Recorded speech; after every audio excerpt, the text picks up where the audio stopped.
I'm Laura, and this is the face and the mind behind Atomic News TV. And today I'm going to do a little video for you that's kind of different than what I would usually do, but this video is in collaboration with 4 other conservative YouTube channels here on YouTube. Our host is Let's Be Frank, and then joining in is going to be myself, Atomic News. We're going to have Pinoid News, Triggered Newscast, and the Wright Brothers. And each of us is going to cover one of the 2020 Democratic presidential candidates and do a video, you know, just to give a little bit of information and some of their policies and what our thoughts are on those candidates. And then at the end of the series, we're all going to kind of come together and do like a 5-way discussion on all of the candidates. So you get a little bit of a view from a conservative mindset. So let's do it. Elizabeth Warren, that's who I'm going to cover. Elizabeth Warren. I was kind of excited to get her because honestly, I didn't really know much about her other than I kind of looked at her, and every time I saw her on TV, I was just like, huh? Like I was confused by her. I really was. So I had to dig, watch quite a bit of footage, watch some rallies, watch some interviews, things like that, and then form my thoughts and opinions. So I thought it was a pretty cool assignment. Elizabeth Warren is somebody who has come under fire recently for claiming that she is Native American. And Donald Trump, of course, knew that was not most likely correct. So he challenged her and gave her the nickname Pocahontas. Okay, that's how she kind of came into light in the political world. Because before that, honestly, nobody even really knew who she was. But you guys, when Hillary ran for president, she used the woman card. Well, Elizabeth Warren tried to use the minority card. It didn't work. Elizabeth Warren has been a senator for Massachusetts since 2013. She is a 69-year-old mother, wife, and grandmother, and she was born in Oklahoma. I almost said Orklahoma. Good job, Laura.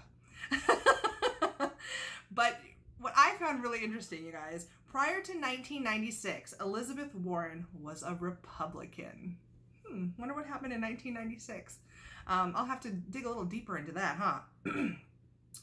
In 2012, she listed herself as a minority in the Harvard Law Directory. And it's quite openly thought that she falsified her heritage to advance her career. And since I found that she is quite the lackluster candidate, I mean, really, seriously, lackluster, that wouldn't surprise me that she would pull something like that, because she's got to put herself out there some way. She's got to make herself more interesting, draw more eyes, draw more attention. I understand the whole thing where she says, well, I just grew up on what my family told me. Well, my family told me I was Cherokee too, but at least I know it's like a bajillion generations back. Okay, so I don't claim to be Cherokee Indian. But she referred to herself as Cherokee in a local 1984 cookbook. So this has been going way back that she's been saying that she's Native American. But President Trump offered her $1 million to a charity of her choice, I believe. Don't quote me on that part, but to charity, let's just say, for her to take a DNA test and see what the results were. And if it came back positive that she was in fact Native American, he would pay up. So she had the test done. Turns out there was not enough for her to claim minority status or tribal citizenship, that it was like 10 generations back. Okay, so way too far back to claim that you are Native American and that you're a minority. It's kind of like everyone claiming that they're Irish on St. Patrick's Day. Okay, I'm pretty sure everybody is somehow or another is related to an Irishman. Doesn't make you Irish. She is quoted as understanding that being a Cherokee Nation tribal citizen is rooted in centuries of culture and laws and not through DNA tests, which that's absolutely true and correct. In 2019, she apologized to the Cherokee Nation. Oops, my bad. for identifying herself as Native American on a State Bar of Texas application that she filled out and signed herself. And you can actually go on the internet and see a copy of that. As you guys know, if you watch my channel, I do everything from my cell phone. I don't even own a computer yet. My channel has grown completely on my phone. So I would love to clip in, like right here, a photo of that, but I can't. So unfortunately, after this video, you're gonna have to just Google that real quick, all right?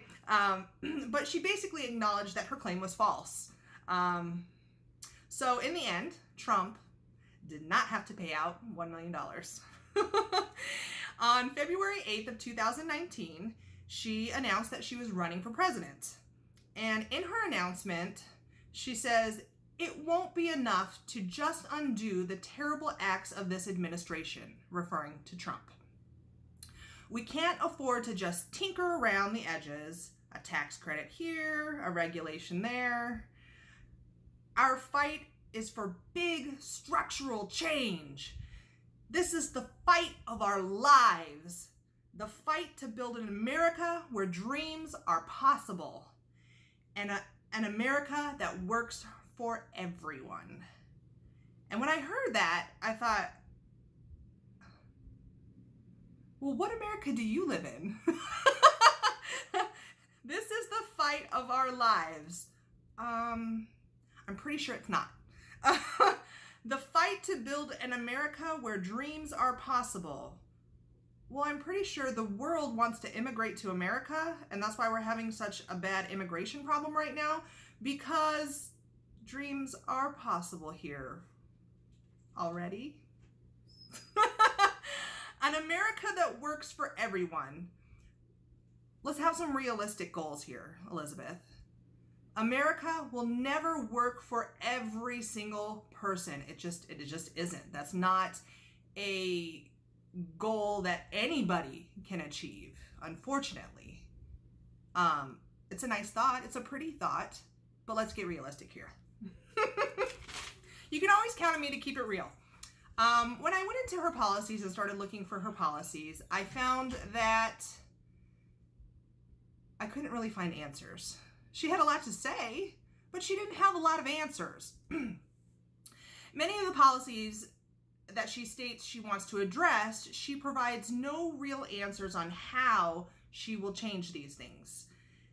Specifically with healthcare. She says, healthcare, America is stuck with rising expenses and incomes that are flat. Okay, I'll agree with that. I'll agree with that. She's upset that Trump wants to end the Obamacare because Obamacare is affordable healthcare. Well, let me tell you, it's not. It really is not, okay? And the world needs to know this. I spent about 10 years working for two major blue plan insurance plans, okay? For one in California, one in Arizona, okay? And I processed claims for years. I did enrollment, worked with premiums. I've also been a benefits administrator for huge employers, okay? And I'm also a consumer myself. So I've seen it from many different sides, okay? I understand it from every single angle. I look at the big picture, okay? What Obamacare did, it may have lowered premiums, but it just offset it by higher deductibles and higher copays. It just re-leveled things, okay? It painted a new picture and put a new pretty bow on it with a pretty name is what it did. And then surprise, at the end of the year, if you made too much money, guess what? You get taxed and you have to pay out more. So really, if you look at it from all angles, it's the same thing. Nobody saved anything. Nobody got anything. It's ridiculous. So the thought of abolishing Obamacare does not bother me because, like I said, I've seen it from all angles. Right now, I have a $5,000 deductible, but a lower premium. What's the difference? I could pay a higher premium and have a lower deductible. It's the same thing. Just keeping it real. She says she will fight for every hard-working American. But honestly, what candidate doesn't say that? Every candidate says that. It's nothing new. I wasn't surprised by that. But she doesn't give an outline or a solution of how she's going to help that American. I watched a few of her rallies, and at her rallies, if you ask her a question, she will turn it around and throw it at Trump, okay? She does the point a finger and blame game to redirect your thoughts and doesn't really answer the question. And if you don't believe me, go watch a rally. Go watch the footage. At least Trump said, I'm going to stop illegal immigration by building a wall. He had an end game. He had a solution when he said it. And Trump has a proven record for building things, big buildings. So when he says he's going to build something, yeah, you believe it. But what is Elizabeth Warren's track record? Honestly, nobody really knows. So when she says she's going to do something, and she doesn't at least drop a breadcrumb on how you're going to do it, it leaves a lot to the imagination, and it doesn't really give you much confidence in her. On May 2nd, 2018, she was on Jimmy Kimmel Live, and she talked about minimum wage and wages overall, and she tells all these sad stories of her childhood and how they had to make ends meet, and tells this, story of her mom and how her mom had to put on this black dress and go to a job interview at Sears and get a job at Sears to help pay the bills. Okay, we've all had struggles. I realize that Kimmel is not a political platform, okay? But she's out there to get her name out there, to draw attention to herself. She could at least, like I said before, drop a breadcrumb. A little something, give you something, so that you get an idea of how she's going to do what she says she wants to do. But it never happens. Then in the Queen's New York rally, she literally says, okay, and I'm paraphrasing, but this is what she said, okay? I'll tell you about me. We'll talk about some stuff, take a few questions, and then we'll take some pictures. In other words, I'm going to tell you some stories, talk a whole bunch of BS, and then listen to your questions that I'm not really going to answer, and then we'll all just stand around and say cheese. Smile for the camera. She did say, but we need to end lobbying as we know it. We need to make the Supreme Court follow ethics rules. Okay, I'll give her that. And anyone who wants to run for office needs to post their tax returns online. Okay. Well, at least with number 3 here in the tax returns, she gave a solution. Releasing tax returns by posting them online. The other 2, again, leaves you wondering, how? How, Elizabeth? Tell me how you're going to accomplish this. Instead of leaving us hanging. She says, when it comes to gun control, and that's a big thing. That's a big thing in the U.S., especially to a conservative, gun control. She says, people die every day from guns. You think? Yes, people die from guns every day, but people also die from drunk drivers. Where's your policy on alcohol, Elizabeth? People die every day from overeating and stuffing themselves to death because we're in America where dreams can come true. Where's your food consumption policies?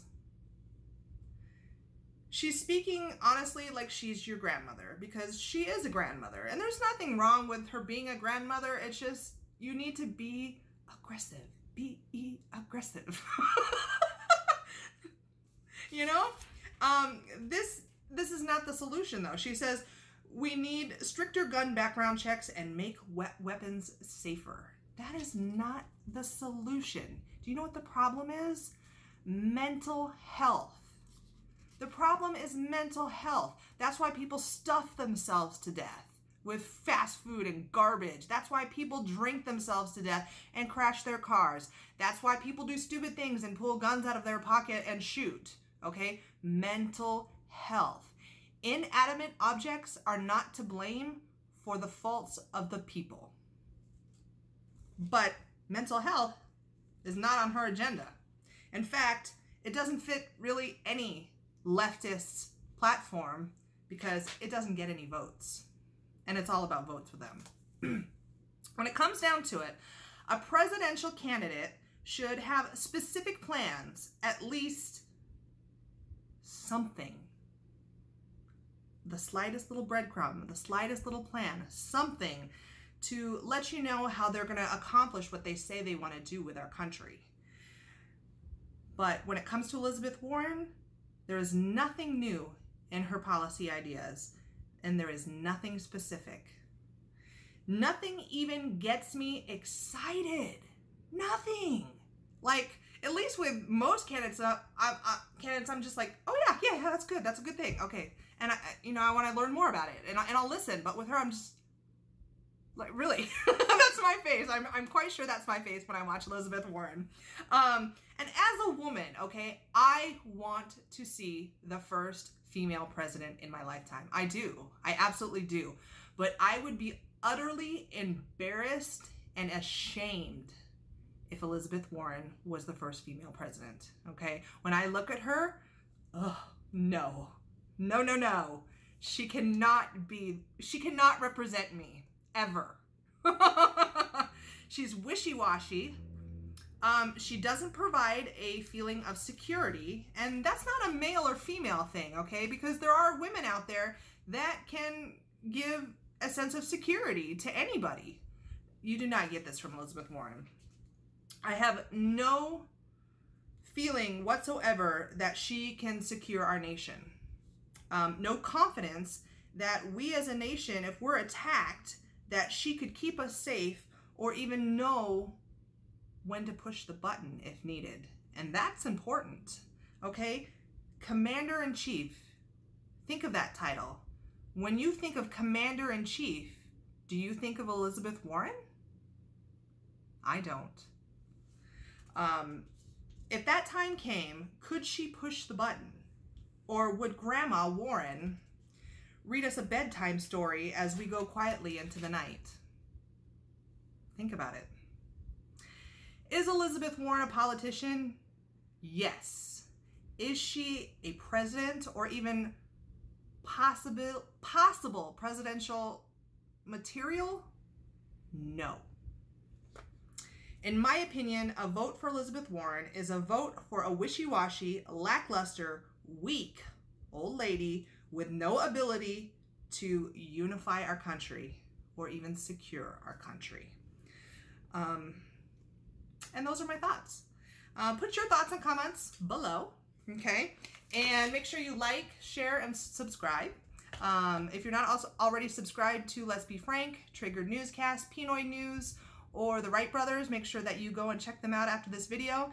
And stay tuned for more videos on additional candidates coming in the future from my conservative brothers in the other channels, all right?